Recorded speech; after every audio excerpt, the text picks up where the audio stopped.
Oh hey everyone, my name is Chucky Bartolo and I am out here on Buchanan Street trying to assimilate with local Glaswegians by absolutely freezing my off. Ooh, this is much better, but listen, I know what it's like to live on an artist's budget, so if you can't afford to buy a blanket like this, don't panic. I personally just recommend to warm up. Right after work, you get straight into your hot tub.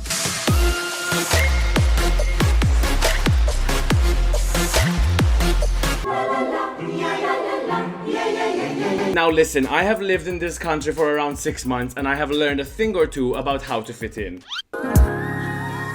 Why yes, I am lounging with an orchid. It's called production value. Thank you very much. Anyway, here are 6 things I learned living in Glasgow for 6 months. And the first one is, you will never get used to the accent. I'm gonna sit up and put my orchid down. I cannot emphasize this enough. There is nothing about your time here that would be spent learning fully what they are saying. I know you think you get used to it and then you'll meet someone and they'll throw you off at a curve. Like, get over it, stop trying, just accept the fact that many of the words are gonna fly over your head. 6 months, 8 months, 10 years, I don't care. Sometimes you're just gonna be stumped, and I kind of love that. Point 2. The cold out here just hits different. It's a biting cold, and you feel it in your bones. Honestly, I don't know how my friend stands out here this whole time. However, there is a special Glaswegian culture called taps off culture, the spelling of which I think is like this, is written down below, and that basically means it doesn't matter what the degrees on your weather app is, all that matters is whether or not the sun is shining. And the second one UV ray hits your skin, you know it's time to strip off and lay in the sunshine. Don't worry, I am squashed in here tighter than a Greggs sausage roll, vegan, so I'm going to save you the gory details.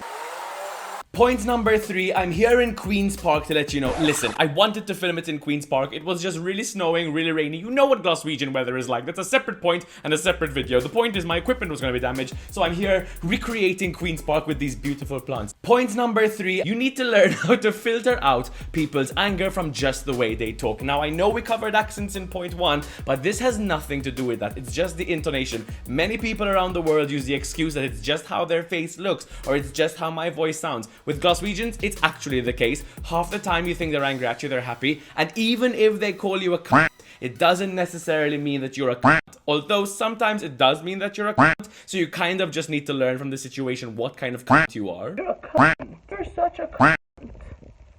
You're a cunt. Point number 4. Glaswegian people are some of the friendliest people that you'll ever meet in your life. Just remember, if you want to make real friends with someone, don't try too hard to pander to things you know that they like.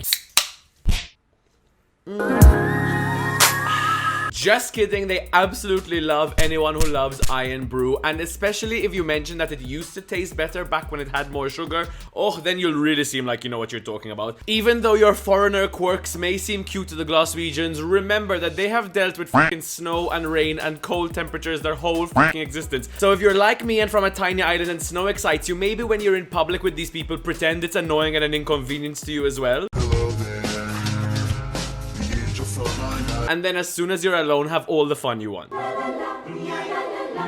Point number 5 comes to you in voiceover format because of production value. I told you we're stepping things up. Anyway, the point is, I am on my way to Edinburgh here because I just love the rivalry between the two cities. They're so close, they're both Scottish, and yet I just need to find out for myself if it's true that they are a bunch of absolute like you think that they are, because that is one of the funniest things I have learned over time, that if you want to fit in quickly, make a joke about Edinburgh. And finally, point number 6 is that Glasgow has an amazing NHS. That's the National Healthcare Service or system, who cares? The point is, if you want to find out how good it is even though it's free, just ask your local Glaswegian friends if they want to go out for a quick drink, because to them, for some reason, a quick drink means a minimum of like 4 pints, and within the first hour you are going to be unconscious and they are going to be filming all your stupid shenanigans, while they are somehow perfectly fine despite drinking double how much you've consumed and probably had a shot in between each pint. I don't know. I'm Mediterranean and I thought we could drink, but they are on another level. God bless. Well, there you have it, guys. I'm lounging in a different position, which means we've reached the end of this video. Listen, first and foremost, I obviously meant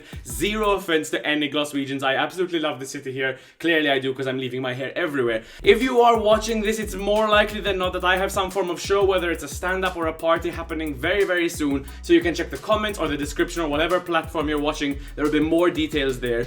I have rambled for far too long. My name was Chucky Bartolo and will continue to be Chucky Bartolo, and I will see you all very, very soon. Mwah.